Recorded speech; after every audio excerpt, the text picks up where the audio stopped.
నమస్తే అండి. మన బాలు టెక్స్టైల్స్ కస్టమర్లందరికీ కూడా లేటెస్ట్ వెరైటీ సిల్క్ కోటాలో మనకి ప్యాచ్ వర్క్ ఎంబ్రాయిడరీ వర్క్స్ వచ్చినాయండి. అవి ఒక్కసారి చూపెడతాను చూడండి.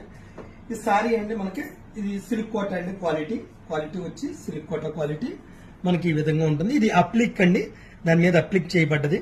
దీని కాస్ట్ వచ్చి 1706 రూపాయలండి. మనకి లెస్ పోను 1450 రూపాయలు పడుతుందండి. ఒకసారి ఓపెన్ చేసి చూపెడతాను చూడండి మేడం. ఇవి లైట్ వెయిట్ లో వస్తాయండి. ఆర్డినరీ వాష్ అండి. ఇది ఆర్డినరీ వాష్ చాలా బాగుంటదండి. శారీ పళ్ళు చూసారు కదా, ఈ విధంగా ఉందండి. శారీకి వచ్చి మనకి ఇలాగ గ్రాడ్యువల్ గా తగ్గుతూ వస్తుందండి. బ్లౌజ్ కి వచ్చి ఇలా ప్యాచెస్ వస్తుందండి. ఈ విధమైన ప్యాచెస్ వస్తాయి హ్యాండ్స్ కి, 2 హ్యాండ్స్ కి కూడా కింద పైన మనకి సపరేట్ గా వస్తుందండి. అందులో కలర్ కాంబినేషన్స్ మనకి 5 కలర్ కాంబినేషన్స్ వచ్చినాయండి. సింగిల్ పీస్ కూడా కొరియర్ ఉంటుంది. మీకు నచ్చింది ఏదన్నా ఉంటే స్క్రీన్ షాట్ తీసి పంపించండి మేడం.